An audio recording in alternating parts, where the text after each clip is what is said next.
Jedi is someone who can really bring those brand building hacks and digital marketing hacks to the fore. She's the type of person that allows your brand to speak for itself and you don't have to shout for it. She is someone who has helped countless businesses, of which we are one of them, really create consistency, clarity, and charisma to their brand. So without further ado, I'm going to welcome up Keke Moloto.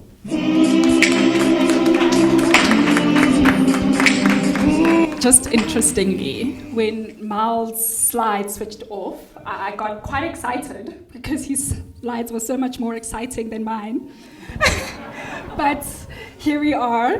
Thank you so much, Edge, for bringing me up here to speak to small businesses. And I'm really excited about this because I am genuinely so passionate, because I'm a small business myself. I am incredibly passionate about small businesses, and one of the biggest struggles and the biggest gaps that I see with small businesses is them not actually understanding how to apply marketing well to their business and to their stage of businesses. So because we are an agency, it's very difficult to work one-on-one with small businesses because, budget and what we do is very specialized and takes time. So whenever I get the opportunity to engage small businesses and share what I've learned through these 8 years of being in Jedi marketing, I get really fired up. So I hope this will be of benefits to you guys. So what I've tried to do is to create a playbook that you guys can actually take away today that is going to simplify how you view and look at and apply marketing, right? Because as you know, marketing can get really fluffy. And as small businesses, we do not have time for fluff. And so what I want to show you is a 3-step marketing clarity playbook on how to build trust, to get leads and grow smarter without the fluff. So having worked between small and medium-sized businesses, there are 2 main frustrations, and I'm going to quote them, that small businesses experience. The first is they invest in marketing tactics and see no results. Can anyone relate to that? How in the past 2 years have you invested in marketing? You were told, okay, run Facebook ads or run LinkedIn ads, and you tried that and nothing came of it. Any show of hands? Okay, not too many people. And then the second one is I've invested so much money in working with an agency. Obviously, these are businesses that might be slightly bigger, but I've invested money in this agency or this consultant, and it hasn't reaped the results that I'm actually looking for. Can anyone relate to that? Yeah. So those are the things that I want to address. And can I say, because I am in the digital marketing space, our industry needs help. It needs revival. I can say that for one, in our industry. I think trying to find a good agency to work with is like trying to find a dolphin amongst sharks, right? And so I have really endeavored to try and make what we do relevant to the businesses that we work with for this reason. However, for small businesses, it is so essential, before blaming other parties for marketing not working, it's essential to get clarity. Because sometimes you invest in tactics, sometimes you apply some form of marketing technique before you have clarity on 3 essential fundamentals, and that's what I'm going to cover today. So these are the 3 reasons why marketing fails. Number 1, lack of focus. You're applying too many tactics and you actually have not looked at real strategy behind those tactics. The second one is generic messaging. So we deal a lot with businesses who want to market to everyone. There's this concept of your potential customer and an ideal customer. And what businesses tend to do is, my product and service can serve corporates, but small businesses can utilize it too. Anyone who has the budget can utilize our service, right? And this is what results in a messaging that is all over the place and doesn't necessarily grab the ideal person you want to speak to. So I really want you guys to grasp the concept of focus messaging, which we'll cover. And unclear objectives as well. And I'll speak to that in my next slide. So my C3's framework is this. Number one, we need clarity in our objectives, right? This is defining what you want from marketing. Secondly, clarity in messaging, identifying who you serve, who you help. And thirdly, clarity in your tactics. So when we look at clear in our objectives, there's only two reasons businesses invest in marketing, right? The first one is for reputation, right? So this will be things like building long-term trust, visibility, brand equity. And the second one is results. So a business either wants to build their reputation or they want results. And with small businesses, all of you guys are looking at results, right? I would say that it's so important to have a balance of both, depending on what stage of business you're in. But in our experience, what we found is that small businesses are results focused, hence your marketing needs to look at how is it that we generate results. So big businesses have more of leeway to focus on brand equity and reputation building, whereas small businesses are outcomes focused. So you're looking at with my marketing, what is the clearest route to sale that I can acquire? What are results within my marketing that are measurable? And we want an approach that's ROI driven, right? You want for every brand that you put in marketing, you at some point want to see a return on that investment. But we need to be realistic in what types of marketing will actually get us there. So I'm going to go to my next slide. So what I want us to do before I actually speak about clarity in messaging, it's so important to ask yourself, what percentage of my time, because as a business, you're either going to invest time within your marketing or you're going to invest money. The more money you have, the more you can get assistance to save you time, but the less money you have, the more time you're going to have to input. At the end of the day, time is of the essence for us business owners, and we want to ensure that we are investing it correctly.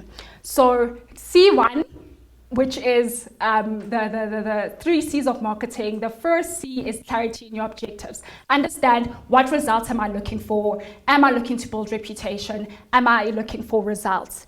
That's when we get to our messaging, right? So when it comes to messaging, we find this with 80% of the businesses that we work with. They think they are clear about who it is they work with, how they speak to them, and then we look at their website homepage, and it confuses us completely. You know, you read things like, we drive operational efficiency through structured pathways that drive growth. And you look at that and think, what does that actually mean?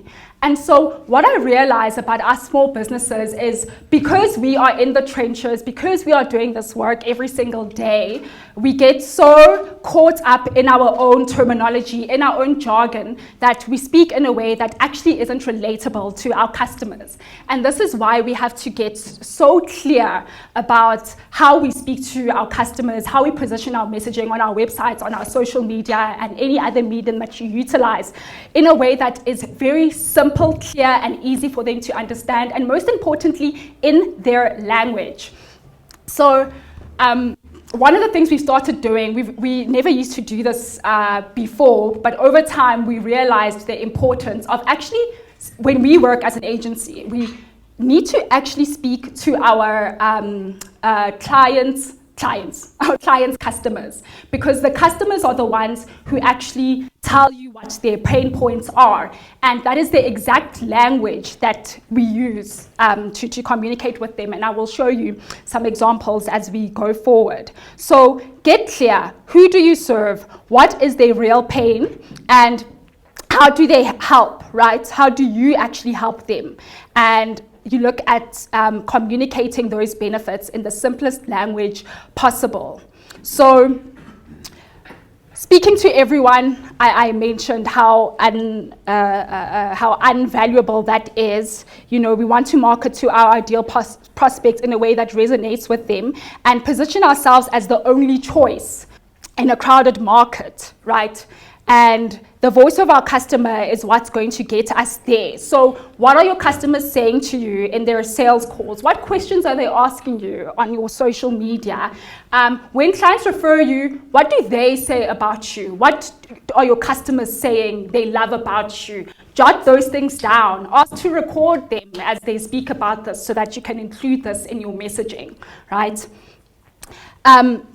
So I want to speak about the captivating one-line formula, because this sums up messaging. If there's one thing that you take away from this messaging point, it's this one-liner, because this one-liner will serve as the base for how you communicate in your messaging with your customers. So other people can call it UVP. If you're working with a brand strategist, they'll call it your unique value proposition. I like captivating one-liner because it's memorable. And yeah, it's memorable. That's why I like to use it. It was actually coined by one of my marketing mentors. His name is Scott Kundal. But this is about who we help, what we help them achieve, how we do it, the vehicle, and what objections we address. So here's an example of one-liner, and I've added this because it is the most recent one we've worked on with a client. So they run a property investing education business. And what we've managed to do alongside them is help them really simplify this captivating one-liner. So who is their audience? They are helping busy professionals. What desired outcome are they looking at? They are helping busy professionals attain passive income. What is the method or the vehicle they're utilizing? It's through property investing, which is what they teach, and they're handling an objection, which is without quitting their day job, right? So when we say this as a captivating one-liner, it's we help busy professionals attain passive income through property investing without quitting their day job. Simple to the point. If I'm a busy professional, which I am, I understand. And I know that, oh goodness, if I have to become a property investor, I have to, focus on managing properties 9 to 5. No, I can actually do this without quitting my day job. And so they've grabbed me because I'm able to identify through their one-liner that this is me. So when it comes to messaging, just remember that captivating people through one line is what's essential, and as I keep mentioning, in their language. I added another example here of a virtual assistant business, right? So many founders may also relate to this about needing a virtual assistant, but you could say we help overwhelmed founders save 12 hours a week through trained virtual assistants and then handling objectives without needing to hire or manage people. And that's the simplicity that's needed, right? Can you guys see the difference between this and we create efficiencies? I'm sure ChatGPT will give you that. We create efficiencies that help you structure X, Y, and Z, but we do not need that. With simplicity is important, clarity is important, instead of actually trying to be smart. And so that was C2, clarity in messaging. So when clients approach us, they usually want to start here. They want to start with tactics. And the reason that I've actually prefaced with those first two is because I find with every situation, we have to go back and look at their messaging and actually look at their objectives. So these tactics need to come after you've obtained crystal clarity on who you're serving and what you actually want to get from your marketing. This was probably about 3 years ago, a customer who came to us who were insistent that all they are looking for is brand awareness, right? And as a digital marketing agency, when someone says brand awareness, we're thinking, oh, okay, this is just about people knowing who you are, right? Like your social media posts, getting reach, getting likes, etc. This was before I knew how to actually ask the questions that matter and get into the deep details of what they're actually looking for. But then, about months down the line, it became a matter of, oh, we've been investing in marketing, but we haven't made any sales. So we thought, but what you wanted was brand awareness, right? And this is what I speak about when I say, we need, oh, bless you. Was that a sneeze or? Okay. So this is what we speak about when we speak about clarity before we get to tactics, because if you're someone who's looking to generate brand awareness, the tactics that you apply are going to look vastly different from someone who wants to make a sale with tomorrow, or a sale within the next 3 months, or a sale within the next 2 weeks. And so a lot to consider before we get to tactics, right? But once we are at tactics, it also becomes about choosing wisely, because as I mentioned earlier in the presentation, so many people lack focus, right? It's about what your aunt said is the best platform to utilize. You see other CEOs posting on LinkedIn, you think this is what I need to do, right? Or you see people creating amazing brand videos on TikTok and you think, okay, this is what I need to apply, but where is the focus in that?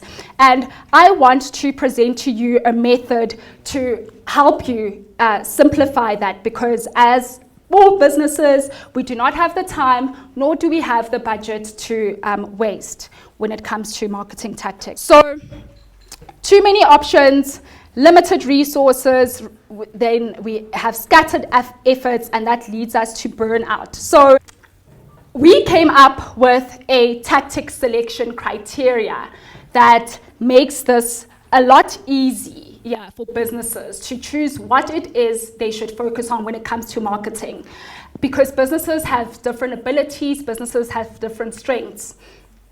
And this is called looking at how easy is something to execute versus how much impact is it going to generate. So we call it the ease of execution versus highest impact formula, right?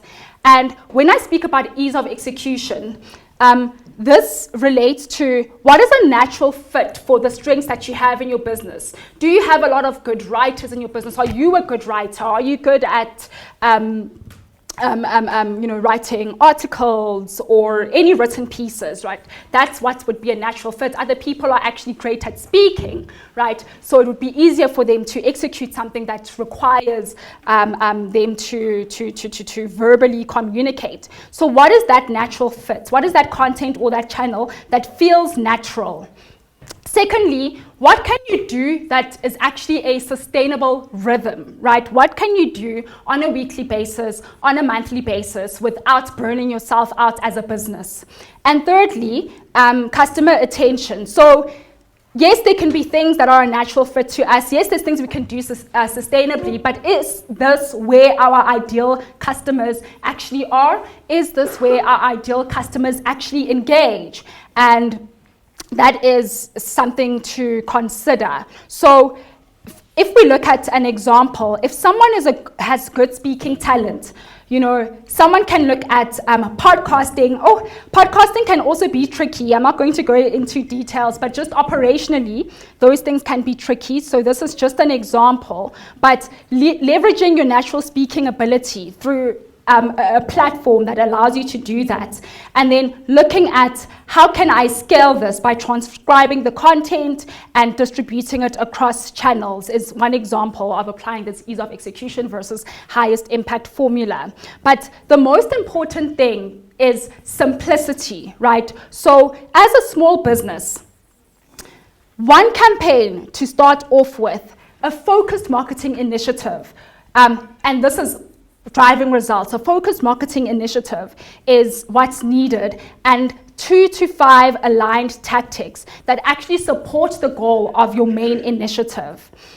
and executing that with 100% consistency. So how does this look? We like to use this focused content system where we say, and we're a content marketing agency, so I'm giving an example when it comes to content, because content is incredibly beneficial in brand building at the moment.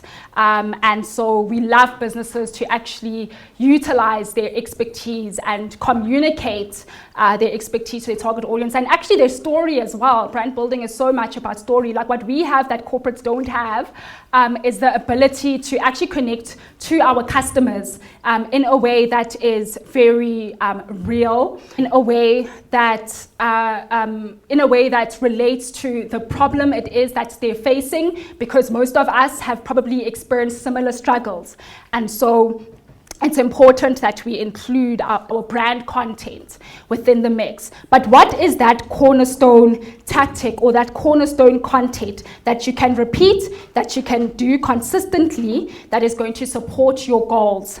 And then looking at your supporting pieces that will help that. So I know this can sound a bit confusing, so I want to give you an example. And I actually wish I had done what Miles did and put pictures and videos in here, because I think that would have really brought this to life, but let's work with what we have. So we have a client who is an incredible thought leader in the transformation and DEI space, right? But so busy and has brought us on board to help her actually attract more consultation leads, but literally no time to apply any form of marketing that we help her come up with. And so the solution, given this framework that I've presented, is what is her number one strength? Her number one strength is speaking. She is always at speaking engagements. If we go to her offices once a month and we record videos, we ask her Q&As and record videos of her speaking about her subject matter. And that's all she has to do, right? Because that's what her greatest strength is. But then what we do is we take that and translate that into LinkedIn posts that are actually in her voice, right? And luckily, with as a small business, you have tools to help you with this. AI has become such a great assistant when used properly, because what I've realized is a lot of people just don't know how to use AI well, but when used well, AI can be a huge assistant in translating visual content and speaking content into writing. And so what we've done is we've utilized her greatest strength, speaking, to help her run monthly webinars, and that's all she has to do. She either shows up for the video recordings or she shows up for the monthly webinar. Then we utilize that to support her efforts. So when she runs these webinars, there is a clear outcome, right? There is a clear route to sell from those webinars, because she's able to educate her audience in a way that is specific, that is valuable. She's able to congregate them in one place at one time. And through that, she's able to also present an offer to them, right? And with marketing and sales, our offer is a value that we're offering to customers. We're not pushing a product onto people. We are pulling them into our world. And that's how we do it, through education, marketing, and education content. However, her expertise are not limited to that webinar, because she is able to take one piece of content, translate it into posts, translate it into blog posts if that is required, and do so in a way that helps her drive sign-ups, share bite-sized content, and also just maintain visibility consistently, which is a huge pointer for success, consistency in whatever marketing tactic you decide to utilize. So we want to build trust. We want fast feedback loops. We're not focusing on perfection, right? And we also want to drive soft conversions. So I like using the word soft conversions because people's sales cycles are completely different. B2B sales cycles may be longer, B2C are shorter, but because we work a lot in the B2B space, we like working with soft conversions, which is what is that entry point, right? You're not going to make a sale with every engagement, but what is step number one to get them closer to a sale. So if you're running a software company, it could be them signing up for a free 7-day trial, for example. If you're a consulting business, it could be them booking a discovery call, right? For some people, it may basically just be joining our email list, because then you're able to send them any promotions that you have on your products. So soft conversions will look different from businesses, but what I try to advise companies against is trying to make a sale, like from getting someone from not knowing you to a sale immediately. We have to take them through a process that makes sense, and a process that's beneficial to them, a process that will connect to the heart of what it is they're struggling with. So quality over quantity. It's not about doing more and being seen everywhere. It's about doing the right things consistently. I want to conclude this by speaking about an unfair advantage that we have as small businesses. I said this point earlier, but because it's on my slides, I'm going to say it again. So your unique story and perspective is unique to your business. That's how you're going to stand out in a marketplace. So as a founder, get your voice out there, make your voice heard. What do we have? We've got personal touch, we have genuine relationships, and we're also able to adapt easily, and that allows us to test and create fast feedback loops in our marketing. So the most powerful marketing tools are our personal brands, our unique voice, our thought leadership, which is sharing valuable insights consistently, and also building communities around our product or services, really looking at connecting with our brands. And so those are the things that I felt would be the most important to drive the essence of marketing forward, right? Number one, clarity of objectives. What are you trying to achieve? If it's not brand awareness and you're looking for results, choose the tactic that is going to get you as close to the result as possible. Number two, clarity in your messaging. What is that captivating one-liner? Communicate it as simply as possible in your own customer's voice, the frustrations that they voice to you or the needs that they express, right? So clarity in messaging. And lastly, as I've just discussed, which is clarity in your tactics. Not trying to do everything at once, not trying to apply every tactic because you heard that this is what works for someone's business or this is what's popular right now. What is relevant to your business? What is relevant to your customers? What is going to be of highest impact and easiest to execute? And so I hope amongst all of this, there has been something that you can take away and start applying today, because we don't just want to listen to information, we want to action on it.